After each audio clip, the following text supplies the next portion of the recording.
Hey everyone, and welcome to another Home Tech. I am Seth Johnson, and I'm joined as always by Jason Griffin. Jason, how's it going, man? It's going great, Seth. How are you? I'm doing well. I was looking through our show notes and seeing what we're going to talk about. I think this is going to be a pretty disappointing episode. Debbie Downer, I know. Yeah. This is our I guess our annual disappointment episode. We're going to go negative on this one. Yeah. Well, I guess it sort of fits. I've been battling a pretty bad chest cold over here. You might hear it in my voice, so I guess it kind of fits with the mood, I suppose. Yeah, well, if you cough, I'll edit it all out. You may have some editing to do. Careful what you promise. Yeah, so you've been pretty sick, sounds like. We've been really cold. We had a tornado come through. Crazy. Oh my. Yeah, crazy weather here. But now it's really cold. I don't know what to do. Cold by whose standards? It's like 41. Oh, that's just frigid. That's like people are running around in t-shirts when it's 41 in the winter. We don't know what to do here. We're all lost. I'm sure. The sun is out, but we can't go to the beach. Yeah. Oh, funny. Well, we've got a lot to cover here. Let's jump in. I think, Seth, you wanted to kind of start out the episode with one of our Twitter shout-outs that we've been trying to do more of. Yeah. At Savvy Tech Consult said, at Seth P. Johnson, which is my personal, if you want to follow me. Yep. Hey, how about that? Yep. How'd that Verilight / door lock project go? And I remembered that we kind of made mention of it a couple episodes back before CES. Teased that a couple of weeks ago. I've been curious myself. Well, I didn't want to say anything at the time because it wasn't really working well, and I wasn't sure why. And I always figure, it's me. It's got to be me. That never happens. Yeah, right? But well, let's go back to day one when I plugged it in. The setup that I went through with the Vera setup, you basically plug the unit in, you go to their website, and it figures out somehow magically where the Vera is in the world and links it to an account. So you get this like interesting interface that says your controllers, and then has some like crazy serial number, and you click on that. Well, I clicked on that, and it says, oh, you need to upgrade. And so I'm like, okay, let's hit upgrade. And I hit upgrade, and then it goes into this upgrade process, which is just like insane and doesn't really tell you that it's done or ready or anything. And so I'm just like clicking around the website. Yeah, so I'm just like clicking around the website trying to figure out, why this thing isn't working, what's it doing. And eventually I got to the point where I said, maybe I should just back away from the keyboard for like 5 minutes. Go have a cup of coffee or something. Yeah. So I did. Backed away. Turned out that's what the problem was. It just had to finish updating. And when it did, it came online. I was able to, after somewhat of a pain of like running between the door and the Vera, like to get the Z-Wave. In Zigbee we call it pairing, but in Z-Wave they call it something else. And you have to like put it in unsupported mode to like unidentify it out of the Z-Wave network or something like that. I had to do that a couple of times, and eventually it just magically started working for a while there. I had like 2 door locks in my project. One wasn't working, and then one was. And eventually it just all kind of worked itself out. Okay, so at the end of the day, it is working. At the end of the day, it was working. I could go to the Vera app and press door lock or door unlock, and it would work fine. Well, there you go. Yeah, but what I wanted to do was integrate it into my Control 4 system. And that took a little bit of extra effort. I got that all going perfectly fine. There was one little small issue where I kept looking at it going, why does Control 4 tell me it's unlocked when it is locked? But there's a setting in there where you can invert the relay. So it was basically telling me the door was locked when it was unlocked and locked when it was unlocked. Yeah, something like that. So it was really a couple of confusing days of me like scratching my head on what I did wrong. But it seems to have been working well. And the Vera piece seems to be heavily security focused. Like the controller has a couple of different modes you can put it in. which I didn't know. I thought this was pretty neat. Like, you can tell the system when you're home and kick off a couple of actions based on that. There's an away and a vacation mode, and maybe one or two other modes that you can put it in.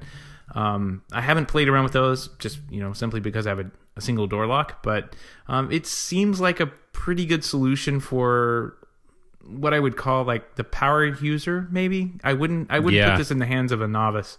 Yeah, I was going to say, it seemed to me like the kind of the moral of the story here is that the smart home still is not for the faint of heart, right? We hear a lot about DIY and Verilight. I think it's talked about a lot in those circles, but it sounds like you really kind of had to dig in, be persistent, and eventually got it working, but cross fingers. Yeah.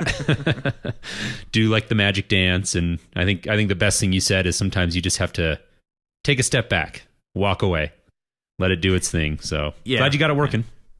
Yeah, me too. It's been working great. And what's really neat is Vera actually has like a somewhat nice little app that you can use. I know there's a bunch of third parties and apps that you can use if you had more things than maybe a door lock. But I'm able to like unlock and lock the door while I'm out of the house, and all that's done for free. Like, it's with Control 4, I'd have to pay, what is it, $100 a year for their Foresight subscription service. Yep. With the Vera, it's free, kind of like it should be, I think. But overall, good product. Just a wonky setup. I don't know how anything is going to. It's how it's done, like it just seems to be the most difficult thing is what we get. And that's how everything is kind of still difficult to set up in some way, form, or fashion. Like, it should be a lot easier. You think like pressing a button on a door lock to identify it into a controller hub is something that should be, it sounds easy. It sounds like a 2-step process. And it took like 10 or 20 and it wasn't. Walking away. Yeah. All right. Well, thank you, Savvy Tech Consult, for reaching out. We appreciate it. And if you're listening and want to send us a tweet sometime during the week, we are really encouraging our listeners to do that, and would love to get you engaged with the show and whatever thoughts you have, suggestions, questions. We'd love to touch on that. And so I guess that concludes, Seth, our this week in Seth Johnson's home technology segment. All right. Oh, there's more to come. I look forward to it. It kind of segues into a story we wanted to talk about here and kind of open up the show. We talked about sort of this week being kind of like a Debbie Downer week and not a lot of great news. And the first story, Seth, is actually one that you had pointed out about a Comcast security flaw that somebody discovered. Yeah, I noticed this article over at Ars Technica that was pointing to a group of hackers that have said that they found a flaw in Comcast's security system that they're pushing out to their customers. Now, if you don't know, Comcast is one of the larger cable companies here in the States, if not the largest. It's got to be one of them. Mm-hmm. They have a service that like a home automation. It's home automation, but they gear it like as a monitored security service. And they include that portion of the monitored security in your bill.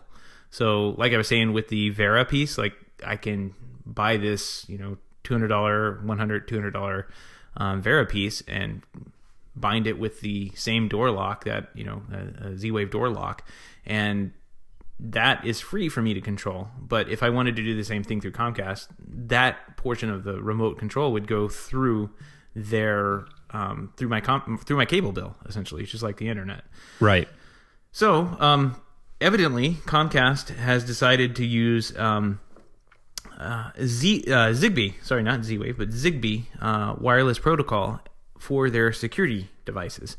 And if anybody listening kind of knows where this is going, the Zigbee protocol is an open standard, and it runs in a fairly congested range of wireless frequencies. It's the 2.4 gigahertz frequency. It's what Wi-Fi runs on. Yeah, it's what your microwave runs on and kills your Wi-Fi. Yeah, I was going to say, I think fairly congested is probably the understatement of the week. Right. I mean, there's a lot of people who have baby monitors. I remember this happening a lot, especially way back when Wi-Fi was just coming around. They would turn baby monitors on, and since the baby monitors ran at 2.4. Every time those were on, it would kill off the Wi-Fi signal, and you wouldn't have any wireless in the house. It wasn't like a little; you just had none because of the baby monitor. Right. So evidently, these hackers figured out that they could just jam that 2.4 gigahertz frequency that the Zigbee is in, and just cause interference between the door and window contacts or other security devices that are on the system and the Xfinity hub that sits next to the router, and that would effectively shut down the system. Just wouldn't know that those devices weren't checking in or reporting in, and it would report everything was fine. So you could just walk right into the house. Which is, the biggest, what you just said to me is the biggest kind of glaring problem with this story is that, using 2.4 gigahertz is one thing, but, having the system set up to where it doesn't sense that those devices have been jammed and report some sort of problem to me seems like a glaring omission.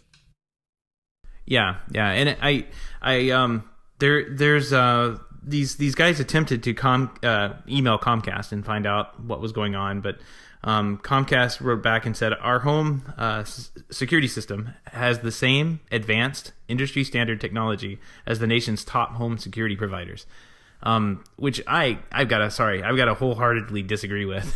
Right. I've been doing security for the better part of a decade, and we in the security industry we don't use Zigbee. We're using some other form of wireless signal. And if that signal is interfered with, your system goes into a trouble condition, which you can also do all sorts of stuff off of. So it can right. So you can use that as a trigger, and you can say if it goes into trouble mode, do X, Y, or Z. Yeah. The system's smart enough to know that if all of a sudden all of the wireless contacts suddenly go out, then there's a bigger issue at hand, and it does its job, and that's been part of major security systems. I think Comcast could correct this with software. Like a software update to their it sounds like it. It sounds like something they could. But yeah, it's just it's a glaring oversight in their product line, and a couple of people pointed out to me on Twitter as well. Like I posted this story, and a couple of people wrote back and were curious as to why this didn't affect security systems. I was explaining, they use completely different wireless standards, but they were also saying that SmartThings uses Z-Wave. And that's in the 900 megahertz frequency range, which is also a fairly, 900 megahertz was first. That's what the old cordless phones were on. Then 2.4 came out, and then 5.8. 900 megahertz is just as easy to block and take down a Z-Wave network. And we've got a couple of articles that we can point you to if you're interested in reading the in-depth reason, or exactly how this all works and the software to do it with and everything. All that we can include in the show notes over at HomeTech.fm/shows/95. They should be there right at the top. Yeah, definitely. Well, like I said, it seems like really something that hopefully can be corrected on the software side. And I guess the main thing that I thought when I read this story is score one more for the, the virtues of a quote unquote traditional hardwired infrastructure. It's a conversation that, we have all the time. And I think anybody working in home technology as a profession, or anybody who's an enthusiast and is kind of planning a system should always be, should always be thinking about things like that. And we really are always preaching the virtues of getting wire in the wall when you have the chance. And I think this is just one more article that speaks to the virtues of that. Yep. The wired ones have their problems too. None of this is completely foolproof. But you definitely, with a professionally installed system, you're definitely going to get something a lot better than evidently what Comcast is providing. Unfortunately, because I drive around town and I see a lot of little Comcast signs in front of people's homes, just like ADT. There's a lot of Comcast Xfinity home signs out there now. And man, I don't know. Comcast better get on the ball and update this thing, because this seems kind of like a major issue for them moving forward. Yeah. Well, anyways, let's move on. We've got another story here, actually about another very large name in home technology, the Nest thermostat, and saw a number of stories this last week kind of break about some software glitches, and it's certainly not the first time that we've heard of that. And with any connected product, obviously, these things are going to happen, but the biggest thing to me, I saw one story in the New York Times that says this Nest thermostat glitch leaves users in the cold, was kind of the headline. And, that's basically what had happened was the software glitched out and the thermostat essentially just shut off. And, if you're middle-aged, young, healthy, living in a temperate climate, whatever, that may not be that big of a deal. But, when you start thinking about people with very young children, elderly people living in very cold climates, all of a sudden your thermostat just completely loses functionality and you have no way to turn on the heat. I mean, that could be a very big deal. And so it's just surprising that there's not some sort of, I guess, redundancy built into the thermostat that even if the software glitches out, it can still kind of maintain its core functionality. I guess that was kind of something that struck me as odd when I was reading the story. And the other thing that I thought really was just, if you are in that situation, maybe a good thing to just keep an old analog, go to the hardware store, right? And have like one of the really cheap, the old school thermostats that you could just put on the wall if you have one of these issues. Now, granted, not everybody is going to feel comfortable or capable pulling that Nest off the wall and swapping it out. And so obviously that's not a cure-all, but certainly something to consider. Yeah. I'm reading the article, and it looks like this kind of floats around how these particular thermostats may have been installed. When you install a thermostat, and particularly on like older systems, we've talked about this a number of times on the show, probably last year sometime, about you needing a C wire, which is the common wire, to get back to the thermostat. If you don't have that, the thermostat has to do what's called power stealing, and it has to steal a little bit of electricity from one of the hot wires while it's passing through and going down the other line. And that's evidently a really tricky thing to do, especially, it seems, now that it's gotten kind of cold where these Nest thermostats are going, and they're going into this power stealing mode, and basically the battery just drains down and the thermostat kicks off because there's no power to run it anymore. Right. So it's a software glitch, yes. I've known certain manufacturers to have kind of the same software glitch. Control4 kind of comes to mind with their first version of their thermostat. It came down to, we had to install those with a C wire and just turn off the power stealing feature because it worked just so much better. That's very interesting. Yeah. So this has happened before, and it's happening again, but it's happening on a much, much larger scale with the Nest thermostats than it would with the Control4 thermostats. Yeah, and I guess again, kind of the theme is buyer beware. We buy these connected products and we get excited about them for a lot of the features and convenience that they can bring.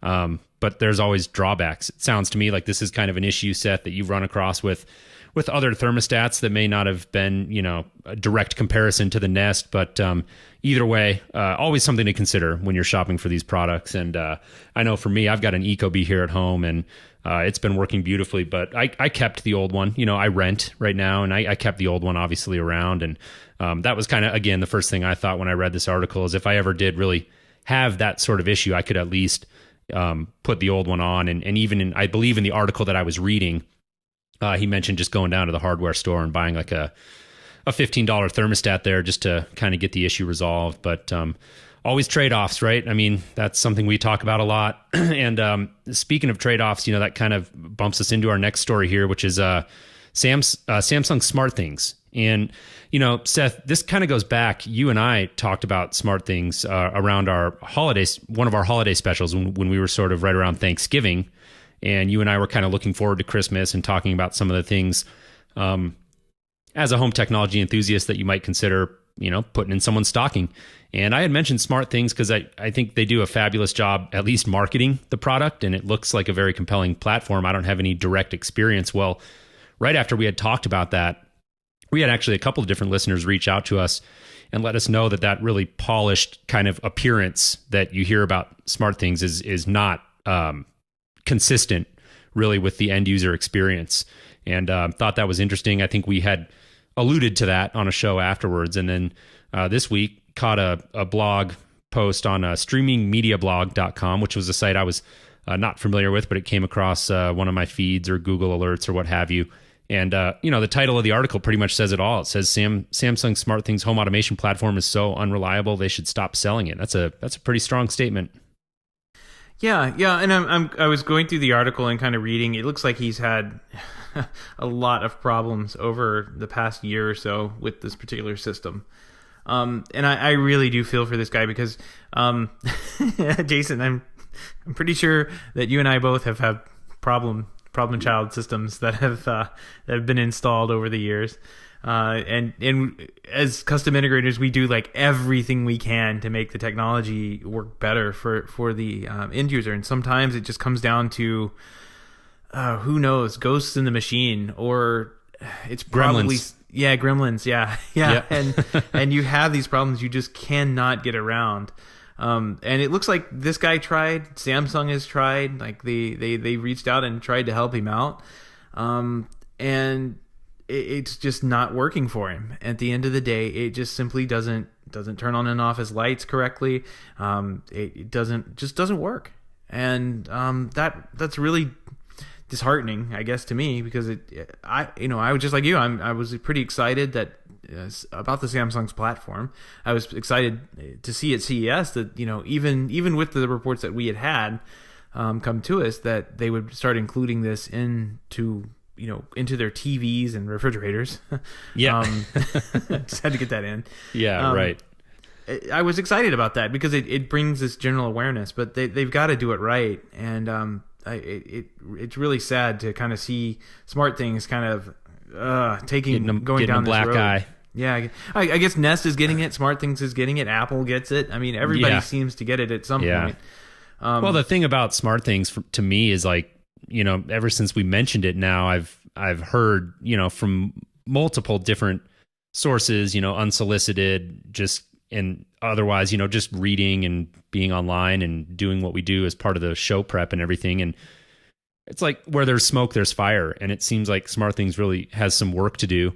And I guess it's just proof that the smart home is hard. And I think we're a long ways away from the true DIY smart home. I think there's always going to be a place for people to like you and me to come in and provide some assistance to help make these things work. But every now and then, it just, like you said, it comes down to being really at the mercy of variables that may or may not be in your control.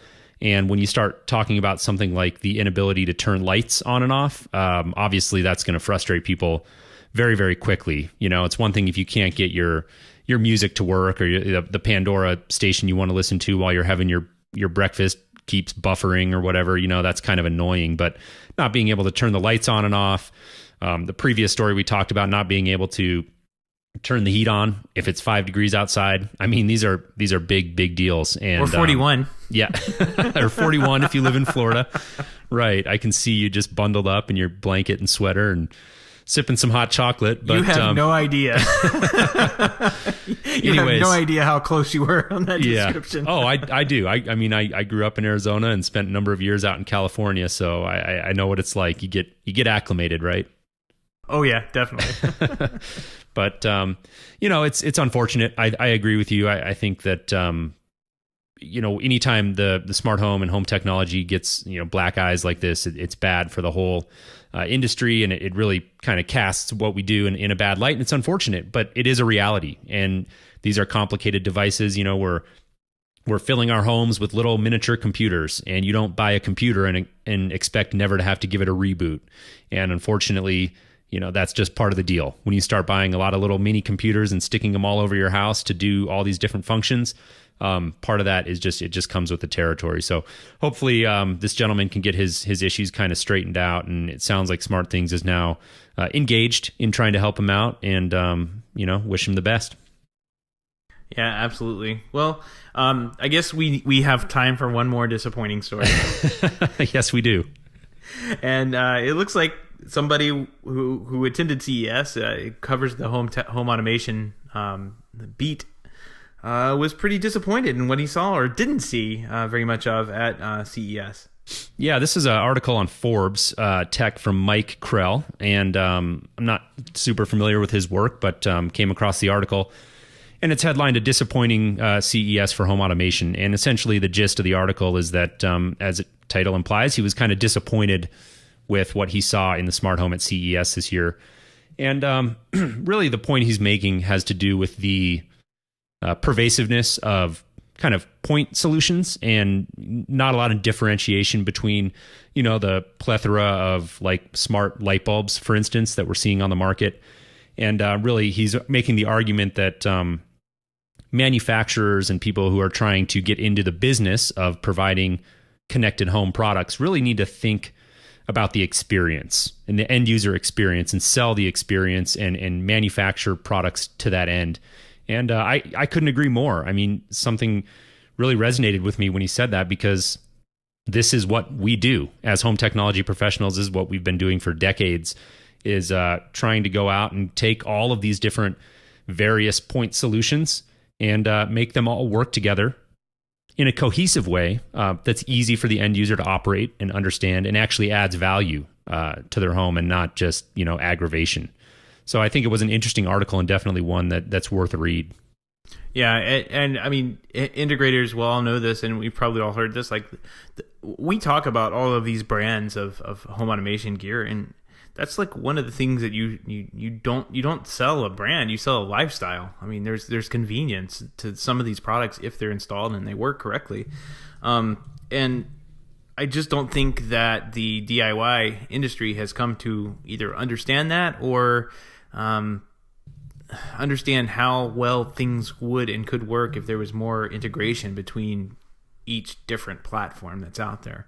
I guess this kind of moves into like, hey, yeah, let's get another standard to bring everything together. But, if you get into the Wink ecosystem, you're pretty much going to be stuck with the devices that Wink can support, along with the Egg Minder. And if you get into the Nest ecosystem, well, you're going to be maybe one day supported with all these Thread devices that'll be coming on the market. And you get into Apple, it's all HomeKit. You get into Control4, it's Zigbee. I mean, it's kind of crazy that we're still at this point. I think we're going to be at this point for a lot more time.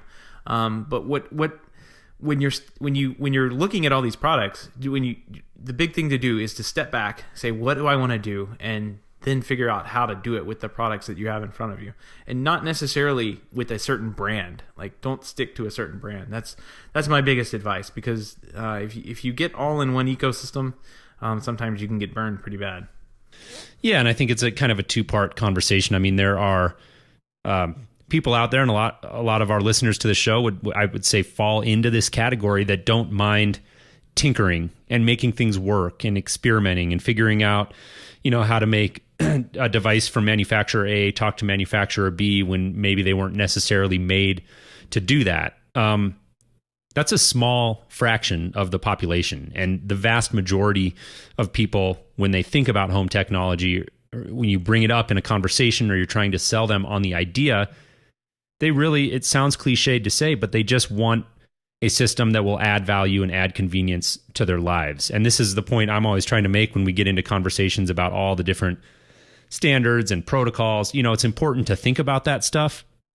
But as somebody who is trying to work and add value in the home technology space, really the main thing I'm thinking about is not so much should the consumer be concerned with, am I using Zigbee or Z-Wave? Am I using Thread or HomeKit? Or, what am I using to make it happen? It's just, how can I sell them an integrated solution, that works to the the best extent possible, the most reliable system that I can design and sell them, and B, one that I can support reliably, because things are always going to hiccup. Doesn't matter what solution you buy, things are always going to hiccup. There's always going to be glitches. It's just the nature of the beast. And so, he talks specifically about the company Vivint. Now, granted, Vivint is a very large company and very different in a lot of ways from the companies that you and I work in. But his point, I think, still stands, is that they're a vertically integrated company, meaning they sell the solution, they install it, and they support it. And that's exactly what we do, right, Seth?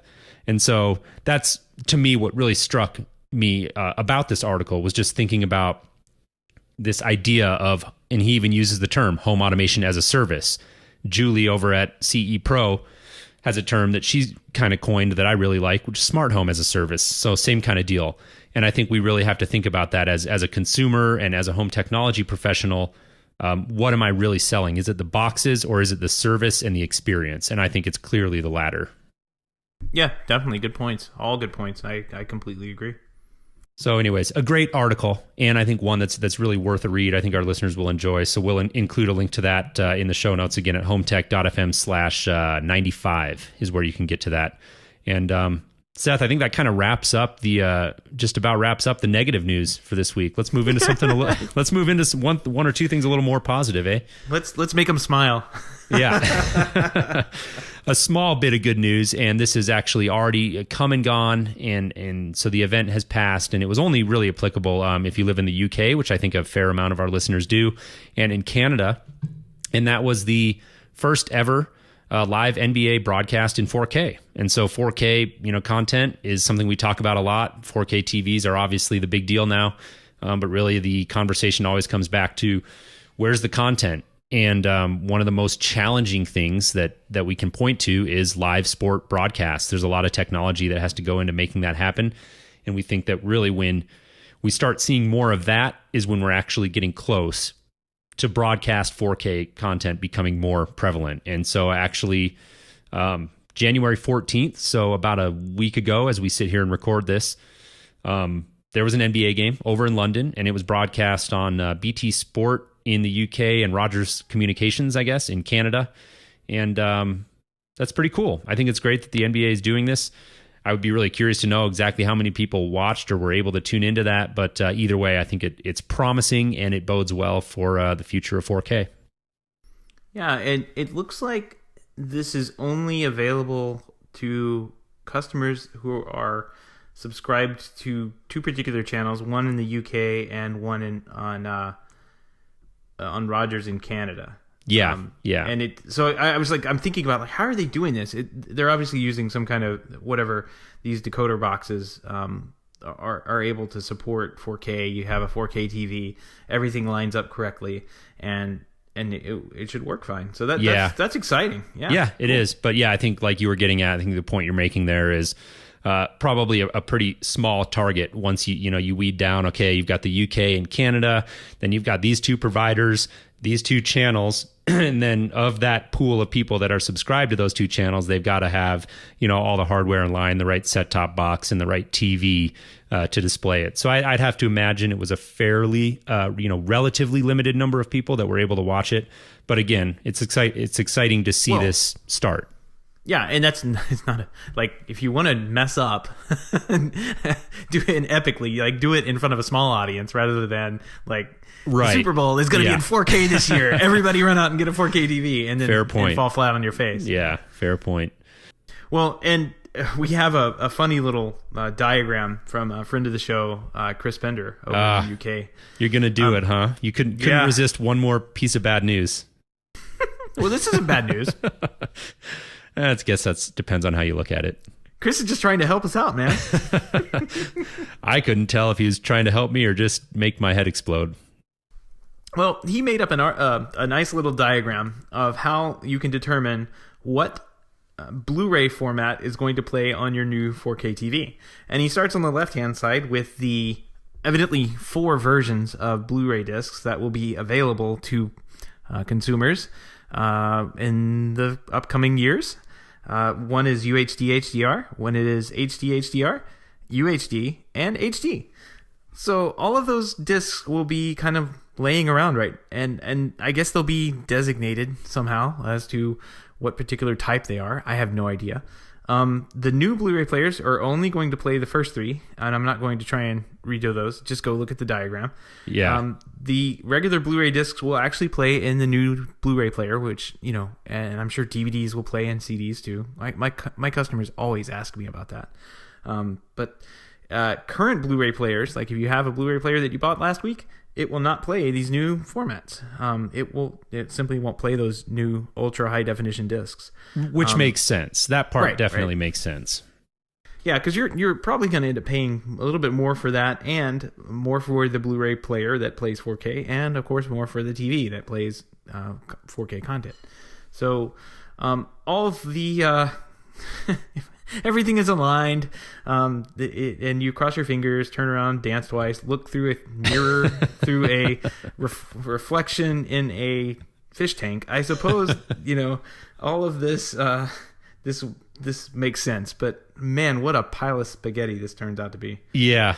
On the input side, it's fairly straightforward, but then he's got all the different TVs on the right, with UHD and UHD HDR, and then HD TV, and he's kind of got lines connecting the different Blu-ray players and trying to show you, what will work and what won't. And that's about the best that I can do explaining it. You'll have to go check out the link to that at our show notes and take a look at it. I think it's pretty funny. I think you're probably right. He was trying to provide a resource that would actually help, but it just is so, it's very hard to decipher. And I think it, if anything, to me, speaks to the demise of physical media, which I think is happening. And I think, the new UHD Blu-ray players are kind of the last gasp. I think physical media it'll hang on for a while. And I think, maybe to an extent always, because there are people who, similar to having like a collection of books or vinyl, really enjoy having like physical copies of movies and having them on display, which I get. It's not my thing, but I understand that. I just think that the idea of physically buying a copy and buying a disc as opposed to streaming it, is going away. I don't think I'm going out on a limb by saying that. Nope. Just go check this out and make it clear as mud. Yeah, exactly. Well, I think that's going to wrap up our show. But before we go, I have something special. Oh, do you? Yes, I do. Jason, I've invented something. I can't wait to hear about this. In our show notes, just so everybody knows, I wrote something special. Something special. That's all I've got to go on here. So I've invented something, Jason. I think this is going to change the world. And I don't doubt it. I've got it right here. It's in a project box of mine. It's in many, many pieces. But I'm going to be putting those pieces together, putting it in a box, and sending it to you. Oh. You are going to be user number 1 of my new invention. Oh, that's interesting. Now is must be the surprise set that you've been kind of telling me about off air for probably going on a year now. It's probably going on a year because I thought of it. This is a big deal. I'm on pins and needles here. For a year you've been thinking about this. I thought of it more than a year ago, and started trying in my free time, trying to piece together how to do this the best way I could. About the time your daughter was born, and I think you're going to love this. It's a piece of baby tech, but I think it's going to change the world. Well, I can't wait. And now the good thing now, Seth, is that you're actually on air talking about it. So now you have no choice but to follow through. Because you've been teasing me about this for like 14 months. Exactly. # what's in the box. Well, that could go a lot of ways. Right. Oh, yeah. It's definitely not what you think it is. But it will be a lot of fun. I think we'll have to do when you get this thing, don't unbox it. We'll have to do the unboxing on air. An on-air unboxing. Okay, I like it. Yeah. Fair enough. And we'll get it set up and this will be fun. So can't wait. I'll be on the lookout for it. History's in the making. All right. Well, I think that just about does it for our show. I think I've had about as much bad news as I can handle for one night.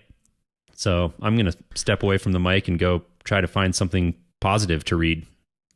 Yeah, absolutely. This has been a downer of a show. Other than the most amazing invention I think mankind has seen. Yeah, well, you got to end on a bright note, right? Yeah. I think this is going to change the world, and I can't wait for you to get this and actually use it. Awesome. Well, speaking of ending on a bright note, we do want to mention that the Home Tech Podcast is a proud member of the Technology.fm family of podcasts. Listeners to our show will be familiar with that, but if you're a new listener and you haven't heard of it, go check it out. It's a website that's kind of a curated collection of technology podcasts, including the Smart Home Show by Mike Wolf and Home On by a good friend of the show, Richard Gunther. So we would encourage you to go check that out. Also wanted to just send a quick reminder to those of you still listening. We appreciate your listenership, and want to let you know that this year, one of our projects that we're undertaking is kind of ramping up our email list. And that's something that we've had for a while, and I've been sending out kind of weekly show reminders to anyone who subscribes to that. But what we're going to do this year to kind of ramp that up is I'm going to be doing, try to be doing weekly, but maybe bi-weekly special emails that go out just to that list, where I'm going to be sharing some thoughts on one or two stories that are going on in home technology that week. And that's going to be exclusive content, kind of an exclusive newsletter type of thing that'll only be going out to our email list. So you won't find any of that on the website or anything like that. And we'd encourage you to go sign up. We'd love to have you. And you can do that very easily at HomeTech.fm, and then just look in the right-hand column, and there's the sign-up form right there. Absolutely. And we won't spam you. We won't sell you off to somebody for spam. We're totally legit. Other than my inventions, I think that we're on the up and up. Yeah, you got it. All right, Jason. Well, I think that wraps up this week. Let's get back together and sit down and talk next week. All right, sounds good, Seth. We'll talk soon. Take care.